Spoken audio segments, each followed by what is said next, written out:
Mantap lah biar tutup. Biar tak kelihatan kata kita sembab. Iya, iya, iya, iya. Terima Oke. kasih. Baik, terima kasih. Selamat siang. Baik, saya antar ya. Silakan Ibu dan anaknya. Terima kasih.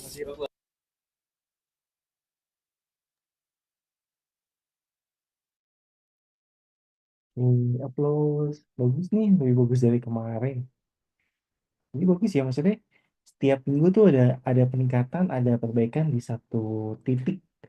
Jadi misalnya gini, contoh nih, di pertama kali video kelompok Wanda tuh, saya menemukan misalnya ada 3 titik gitu ya, yang kurang bagus ya misalnya. Nah, muncul nih di video kedua, itu tinggal 1 titik. Jadi setiap titik ya, makanya saya nggak tahu nih nanti minggu depan video berikutnya gimana ya. Maksudnya kita akan dapat kejutan apa nih dari kelompok kayak Wanda gitu. Maksudnya Onti udah gitu kan, Boris udah, apalagi nih nanti kejutannya. Gitu ya, bagus bagus. Namanya juga Lanjut. belajar, Pak. Pasti ada peningkatan dong. Iya, oke oke. Bagus Sil. Sil tuh, kok sekarang nggak ada poninya Sil? Tadi ada poninya. Udah capek Pak berponi. Oke, lanjut kelompok kelompok dua, kelompoknya Rami. Izin share screen ya, Pak. Ya,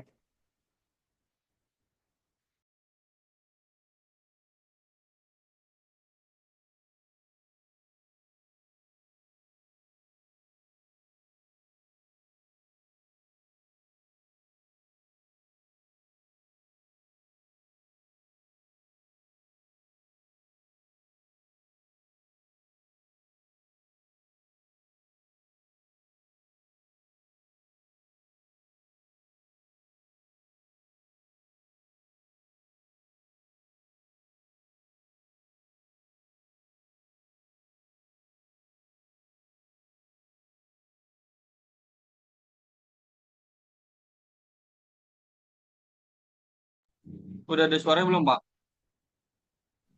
Rom izin gak ada belum. suaranya Rom. Belum, Rom.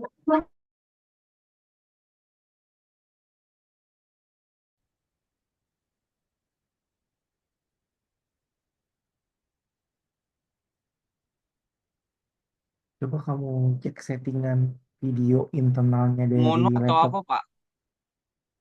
Kenapa? Rom?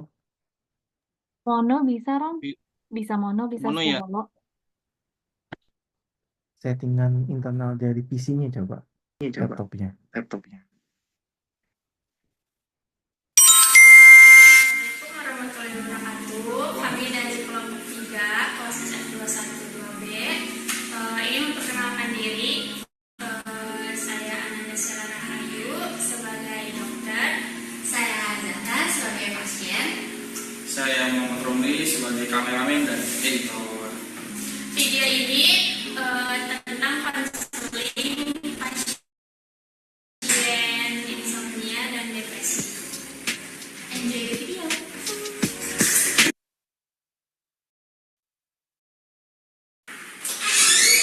Permisi dokter.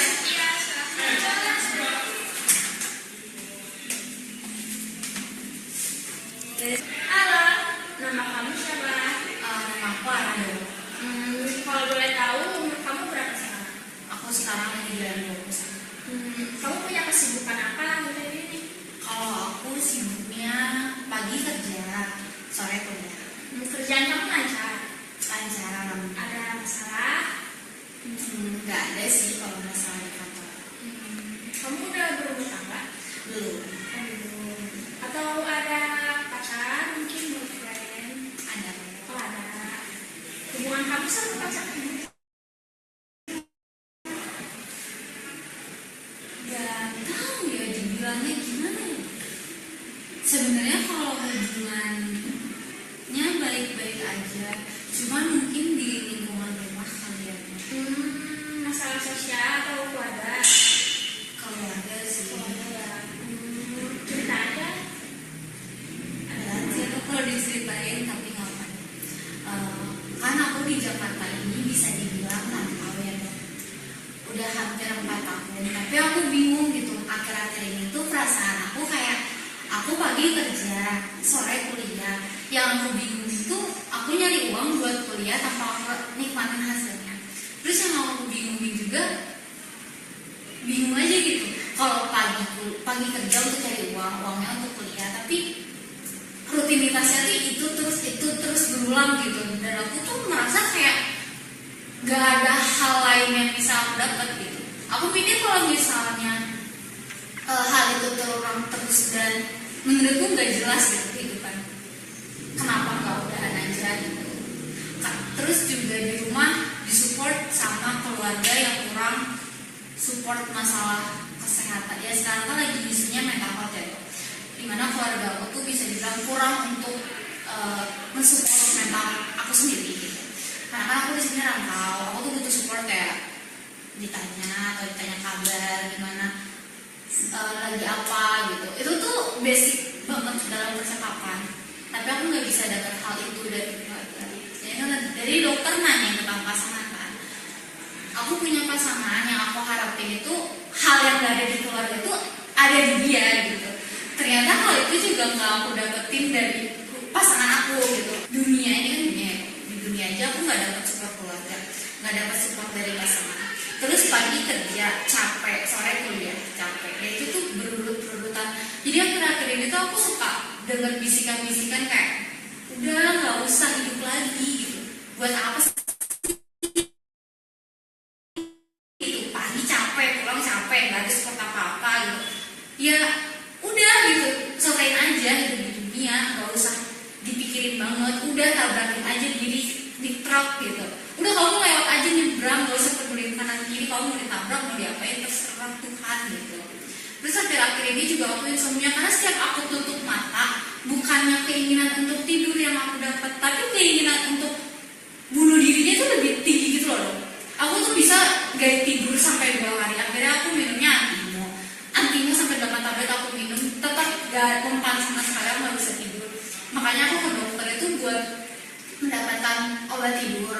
Tapi aku bukan harapan cuma dapat obat tidur sih, dok. Aku tuh mengharapinnya untuk psikis aku, untuk bisikan-bisikan yang entah itu apa juga hilang kalau bisa. Sama untuk tidur aku lebih tenang, karena kan tidur itu kualitas kehidupan yang dok ya. Kualitas tidur kita itu bisa energi kita untuk besoknya gitu. Nah itu yang aku butuhin dok. Oke, kalau untuk hubungan pertemanan gimana? Karena kalau dari segi sosial kamu nggak bisa, dari segi mungkin boyfriend kamu nggak bisa, kamu bisa jalanin pertemanan yang baik, mungkin aktivitas yang lain, kayak di luar keseharian kamu yang monoton, yang kamu bilang itu aja sampai kamu mungkin ngerasa pilih lonely ya. Kamu bisa beraktivitas kayak ikut komunitas dance atau ikut join gabung yang lain sampai nambah relasi atau sampai ada kesibukan yang lain gitu kan. Mungkin penyebab kamu yang insomnia itu ya itu karena aktivitas kamu sehari itu monoton terus menerus kayak kerja, terus dari segi pacar kamu atau keluarga kamu yang mungkin support sistemnya kurang gitu kan. Adanya akibatnya insomnia dan depresi mungkin itu keseharian kamu yang monoton dari segi sosial keluarga atau pacar kamu kan mungkin kurang support sistemnya. Kalau bisa dicoba mungkin dari segi pertemanan dan aktivitas yang lainnya ya, organisasi atau join komunitas sampai kamu nambah relasi ya teman-teman yang lain gitu. Kamu punya mungkin pengalaman baru gitu, experience yang baru. Mungkin itu sih untuk konseling pertama ini ya, karena kan kamu juga belum berumah tangga ya tadi. Banyak yang harus kamu kembangin, kamu ubah aktivitas kamu sehari-hari. Oke, mungkin aku kasih obat ya untuk kamu untuk menangani insomnia kamu atau keluhan kecemasan kamu yang tadi kamu bilang sampai kamu ingin mengakhiri hidup ya kan.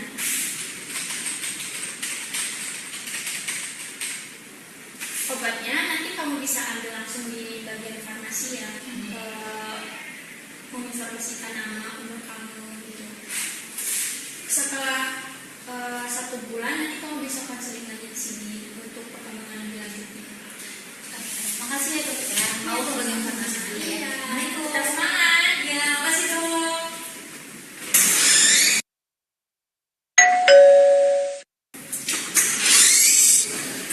Halo dok. Halo, silakan masuk. Hai Ara, gimana kabar sekarang? Feel better sih dari kemarin. Oke, untuk obatnya, apakah ada perubahan setelah minum obat tersebut? Yang dokter resepin buat sebelum tidur, untungnya ada sih dok. Jadi aku bisa tidur lebih cepat, kayak bawahnya ngantuk aja gitu. Oke, bagus. Untuk perkembangan gelisah kamu itu gimana? Kalau insomnia-nya udah berkurang sih ya dok ya, karena kan aku di 2 minggu pertama itu rutin minum banget tuh, karena emang masih banyak pikiran-pikiran. Cuman setelah aku ngikutin aktivitas yang kayak dokter saranin, lebih banyak punya komunitas di luar pekerjaan, kuliahan, terus juga banyak komunikasi sama teman-teman lebih positif gitu. Itu aku udah ngurang-ngurangin, dan sekarang juga aku udah jarang banget minum obatnya, karena kalau lagi susah aja sih minumnya. Terus kalau untuk emosi sih kayaknya karena saran dari dokter berteman dengan orang-orang yang positif, ya aku udah gak terlalu mikirin hal-hal negatif sih. Tapi kadang kalau untuk suara-suara bisikan yang entah dari mana masih suka dengar, tapi aku lagi berpikir kayak aku gak boleh kayak gini, karena aku punya teman-teman yang lebih baik gitu, teman-teman aku yang support gitu.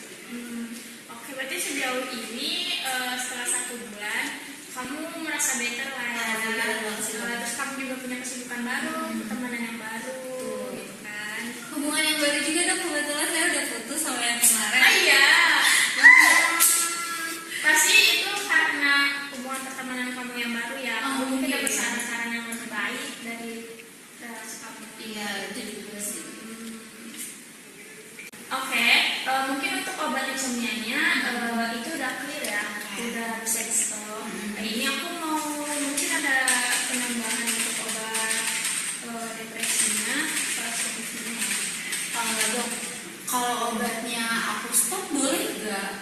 Soalnya kan aku udah merasa kalau gejala-gejala depresi yang bisikan-bisikan itu udah jarang banget ya, karena syukurnya pola hidup aku selalu lebih positif. Kalau misalnya dikasih obat lagi, aku cuma lagi kayak feel aku masih sakit gitu. Yang ada alam bawah sadar aku tuh seakan-akan bilang kamu masih sakit gitu. Aku khawatirnya kalau misalnya aku dikasih obat, alam bawah sadar aku berpikir aku masih sakit terus, aku nggak sembuh gitu. Aku sih pengennya nggak minum obat lagi dok, karena aku pengen mencoba dari sisi lingkungan aku yang positif ini. Aku mau mencoba kalau aku bisa tanpa obat gitu. Karena kalau misalnya aku menjalani hidup dengan obat, aku masih kepikiran kalau aku masih stres gitu. Boleh, untuk komitmen obatnya juga boleh. Mungkin dari setelah konseling yang pertama itu kamu merasa better ya? Iya dong. Gak apa-apa kalau misalnya kamu udah merasa lebih baik. Berarti untuk pertemuan kali ini aku tidak merasa takut ya. Namun kalau misalnya bulan depan kamu masih ada gejala yang sama seperti bulan lalu, kamu bisa konseling datang lagi ke sini. Aku akan merasakan obat yang sama. Tapi kalau keinginan kamu sekarang tidak mengkonsumsi obat tersebut, tidak apa, karena kamu udah merasa better dan lebih baik. Itu sih mungkin. Ya kayaknya nggak usah kasih obat ya dok. Karena yang udah aku bilang tadi, kayak daripada aku berpikir aku masih depresi dan aku masih ada di alam bawah sadar aku, mendingan aku nggak usah dikasih obat juga. Terus juga boleh gak sih dok kalau kita stop konseling di pertemuan kedua ini? Keinginan kamu stop konseling di pertemuan kali ini nggak apa-apa. Yang penting kamu udah lebih better dari sebelumnya. Yang aku harapin sekarang sih kamu tetap semangat dengan aktivitas baru kamu, boyfriend kamu, pertemanan kamu, gitu kan. Aku harap sih kamu nggak bakal ngerasain seperti bulan yang lalu, dimana kamu insomnia, terus dengan aktivitas kamu yang monoton terus itu terus menerus, ya kan? Itu aja sih kalau dari harapan aku. Semangat terus ya, Ra. Berarti ini aku udah bisa pulang kan ya dok, sama bulan depan nggak usah kesana lagi kan? Iya, boleh. Iya. Dok kan aku pamit ya, Iya. makasih ya dok.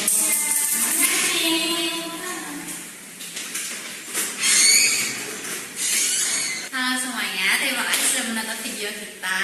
Itu adalah edukasi tentang salah satu konseling di rumah sakit. Semoga bisa mengedukasi kalian dan kalian bisa tahu konseling di rumah sakit jiwa itu kayak gimana. Sekian dari kami. Wassalamualaikum warahmatullahi wabarakatuh.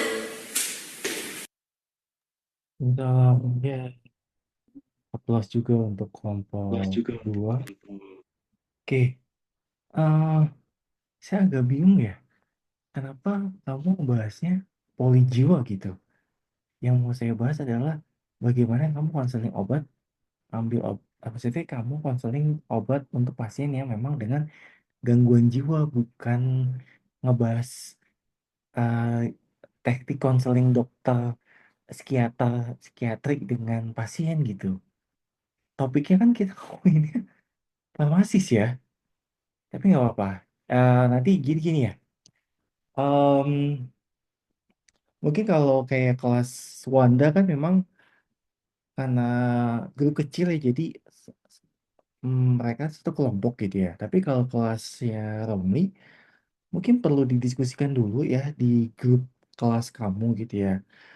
Tematik yang mau dibawakan oleh masing-masing kelompok gitu. Jadi jangan misunderstanding nih gitu. Saya paham sih, kayak kamu ngomonginnya konseling eh pasien jiwa, tapi yang saya mau angkat kan kamu konseling obat, ya kan? Konseling obat yang pasien kena dari poli psikiatri. Jadi maksud saya kalau kita ngomongin ngebahasnya si,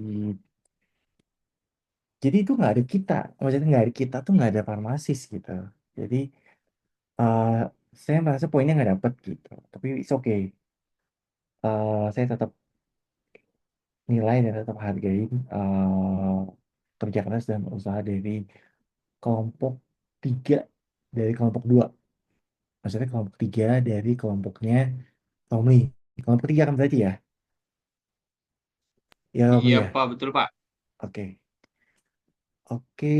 hmm, Minggu depan itu temanya adalah video Remaja. Pio. Pio layanan informasi obat pada kalau kelompok 1 remaja SMA. Sorry, remaja SMP. Kalau kelompok 2 remaja SMA. Nah, jadi nanti eh, contoh nih, misal apa sih biasanya kalau anak-anak SMA tuh mereka beli obatnya gitu. Misalnya contoh, biasanya mereka beli perda nyeri buat misalnya pada saat menstruasi, misalnya seperti itu.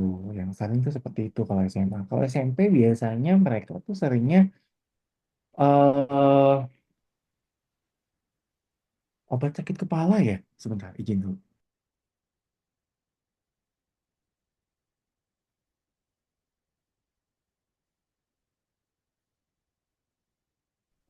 Buat sakit gigi mungkin ya, Pak.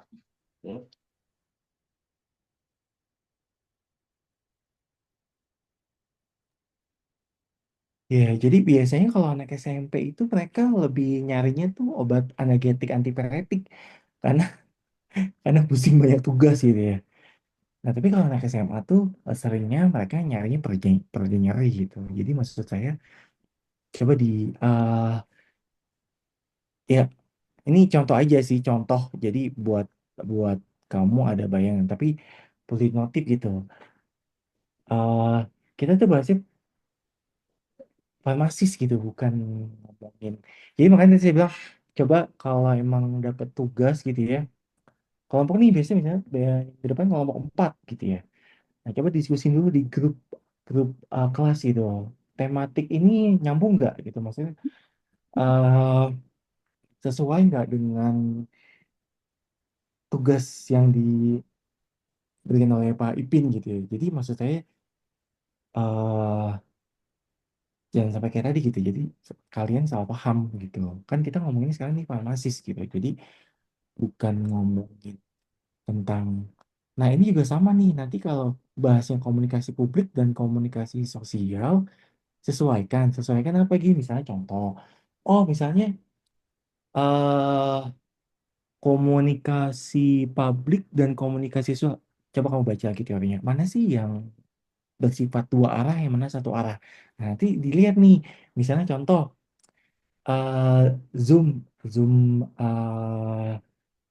Zoom tentang kefarmasian lah gitu. Nah, itu sifatnya apa dia? Dia sifatnya eh, publik atau sosial. Jadi dibaca dulu, dipahami dulu makna atau khusus tugasnya, lalu baru nanti tinggal sesuaikan nih dengan tematik dan narasi yang akan yang akan dibawakan. Jadi kalau misalnya eh masih agak kurang paham gitu ya, di-share aja di grup kelas kamu. Jadi biar biar minta pendapat nih eh, di forum untuk ini gimana ya, seperti ini gitu. Nanti biar kan biar sama-sama saling koreksi ya gitu.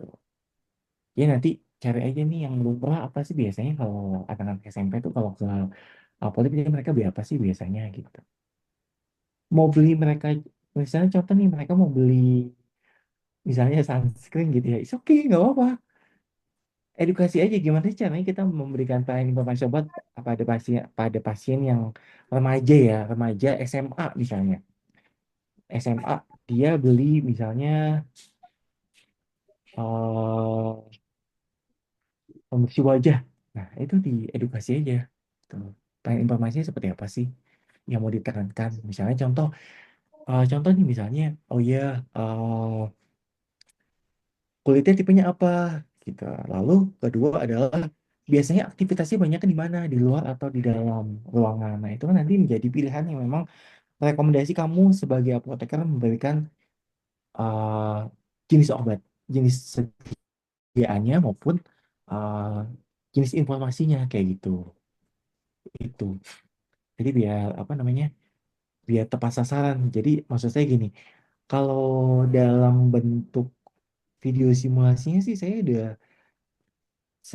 ini ya, um, maksudnya tadi saya bilang tiap jadi memang ada tiap minggu tuh ada kemajuan gitu. Jadi misalnya ada beberapa titik yang poin yang miss, oh muncul muncul muncul. Nah makanya saya nggak tahu nih minggu depan sebagus apa videonya gitu. Jadi karena di tiap minggu nih ada perbaikan dari kelompok untuk misalnya contoh gangguan teknis seperti suara, seperti gambar, seperti eh, kecerahan dalam videonya itu kan teknis ya, itu semua udah rata-rata udah baik gitu, jadi udah nggak ada kendala. Nah yang teknis-teknis, nah tinggal yang tinggal yang eh, intinya itu yang tadi saya bilang saya nggak mau nilai di sini gitu ya, takutnya intimidatif gitu. Jadi nanti eh ya ini saya udah punya nih poin-poin yang memang saya sudah share ke kalian untuk oh ini nih poin-poin penilaiannya Pak Ipin dari A sampai Z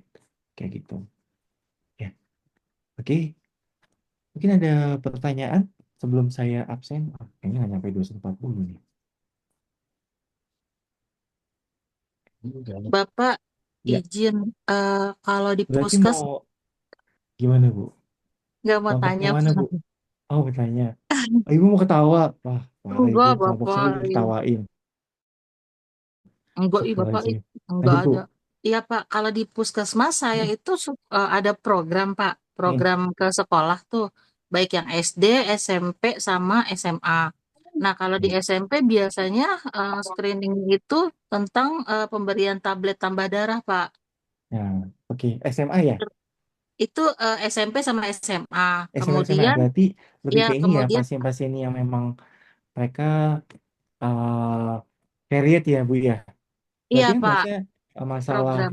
menstruasi ya, karena ngomonginnya TTD ya Bu ya, tablet tambah Iya darah ya. TTD, betul Pak. Lanjut Bu. Kalau di SD itu biasanya pemberian obat cacing Pak. Oh cacing. Programnya itu. Nah terus kan itu di kita juga screening ya Pak, screening Ya, ke masing-masing sekolah. Itu termasuk komunikasi publik atau komunikasi sosial, Pak? Nah, itu yang tadi saya bilang. Ibu baca dulu teorinya. Publik dan sosial seperti apa? Mana yang ada feedback, yang mana yang cuman kamu, mana yang misalnya eh kayak ceramah, khotbah Jumat itu kan nggak ada eh, feedback untuk tanya jawab ya Bu ya. Nah, yang mana tuh yang sosial, yang mana tuh yang publik gitu. Jadi baca lagi teorinya, ada kok teorinya di yang saya share. Nah, itu baca nanti biar dideskripsikan nih dengan jelas. Kalau misalnya, oh ya berarti kalau misalnya dia ngomonginnya edukasi melalui SD SMP pemberian SD SMA pemberian tablet tambah darah, terus SD itu kan jatuhnya apa tuh Bu? Itu apakah ada pertanyaan tanya jawab atau hanya sekedar edukasi? Nah, itu dibaca lagi mana yang sosial, mana yang publik gitu. Tapi ya tadi saya bilang, saya hanya mencontohkan nih. Biasanya seringnya apa sih kalau yang saya tahu kan biasanya anak SMP tuh biasanya obat analgetik antipiretik karena mereka pusing gitu. Saya nggak tahu juga ya, mungkin anak SMA juga pusing ngejar target gitu kan. Tapi biasanya mungkin anak SMA lebih ke masalah mungkin obat pereda nyeri gitu untuk yang memang karena kan siklusnya itu kalau SMP dan SMA itu mereka eh lebih lebih berat yang ke SMA kan. Jadi kalau SMP kan mereka belum terlalu yang beranjak SMA atau yang dewasa. Jadi nanti maksudnya tinggal disesuaikan aja nggak apa-apa, nggak mengikat. Saya hanya memberikan contoh kalau biasanya SMA tuh suka beli ini, biasanya SMA suka beli ini. Ya kalau cuma mau beli ngebahas bersih wajah atau shampoo gitu ya, atau hair tonic gitu ya, atau sunscreen gitu, bebas gitu. Nanti tinggal ditekankan. Tekankan apa? Misalnya kalau shampoo, oh ya, oh jenis kulitnya berminyak atau kering gitu ya. Terus eh, punya historical ini enggak, punya historical masalah kerontokan rambut enggak atau rambut rusak enggak. Nanti kan kita tinggal sesuaikan tuh yang mana yang mau kita edukasi untuk memberikan oh sediaannya yang cocok kayak ini gitu. Karena dari wawancara singkat tentang kondisi si pasien dan uh, uh, keadaan si pasien sendiri. Nah, itu kita tinggal bisa simpulkan gitu. Nah, itu memang hal-hal yang seperti itu uh, menjadi menjadi perhatian utama. Maksudnya utamanya gini, uh, kan sekarang gini, kalau kita mau ngebahas suami dikasih kan judulnya juga sebenarnya kita tuh nggak bisa dong kasih obat obat tanpa resep dokter yang harus pakai resep dokter, tapi tanpa resep dokter. Tapi kan ada yang obat-obat wajib apotek atau OKT yang bisa diberikan, ya kan, tanpa resep dokter. Tapi apa? Tapi kita harus tepat dulu nih mengidentifikasi gejala, terus historical penyakit atau historical pengobatan. Nah, itu memang menjadi penting karena apa? Takutnya nanti pada saat kita memberikan sediaan farmasi atau alat kesehatan itu karena kita tidak kurang menggali dengan jelas atau kurang menggali lebih dalam, bisa aja ternyata dia di rumah udah mengkonsumsi obat ini. Ternyata yang dibeli kita rekomendasiin itu misalnya satu jenis tapi beda golongan gitu ya. Atau satu golongan dan satu jenis. Nah, itu kan jadi apa? Polifarmasi kayak gitu. Nah, itu memang hal-hal yang seperti itu yang perlu digali untuk memberikan ketepatan tanda kutip kalau kita mau sesuai medikasi pun kita juga tetap harus perhatikan DRP kan gitu kan kayak gitu. Jadi DRP itu tidak hanya serta-merta mengacu di eh, pelayanan kefarmasian klinis di ruang rawat inap, tapi di rawat jalan juga tetap karena kan kalau kamu lihat screening resep itu kan ada farmasetik, ada klinis, satu lagi apa? Screening awal ada 3, farmasetik, klinis, dan nanti dibaca lagi nih semua resepnya. Ya, gitu ya. Mungkin ada pertanyaan.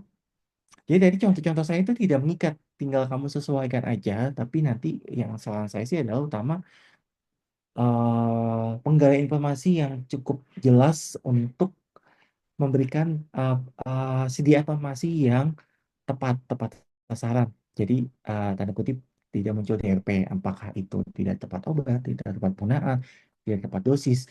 Karena kalau kita ngomongin yang dibilang bukan obat pun, contoh tadi yang saya bilang sampo, bersih wajah, sunscreen gitu ya. Nah itu juga perlu kita gali kan. Tadi ya kayak contoh misalnya jenis kulitnya gitu ya, punya historical jerawat atau enggak, terus lebih banyak aktivitas di dalam atau di luar ruangan kayak gitu. Jadi tinggal dari situ kita udah punya pegangan nih mau rekomendasinya apa, mau sedia farmasi kek, maksudnya sedia farmasi obat sendiri atau non obat itu nggak apa-apa. Jadi tidak mengikat, yang penting maknanya kita dapat nih pada saat kalian memberikan video, mensimulasikan video pelayanan informasi obat maupun video komunikasi efek sosial dan publik. Tuh. Oke, mungkin ada pertanyaan kelompok Romli atau kelompok Wanda.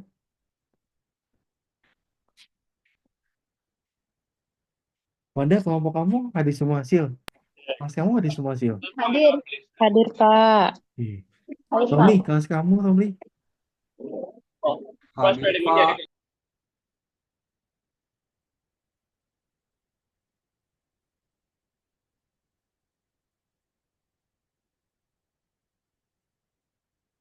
Romli,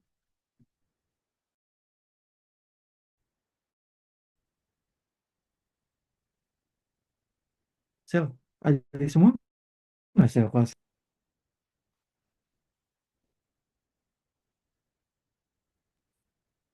Yang di Lorenza aja Pak, nggak masuk Pak. Di Lorenza, kamu udah coba hubungin belum Rom tadi Rom, pada saat mau buka mau mulai nge-Zoom? Oke, Saya nggak punya nomor. administrasi sih di sini tulisannya. Iya Pak. Masalah administrasi. Iya, Romli udah ada di ininya. Masalah administrasi, Romli. Oke baik Pak. Oke.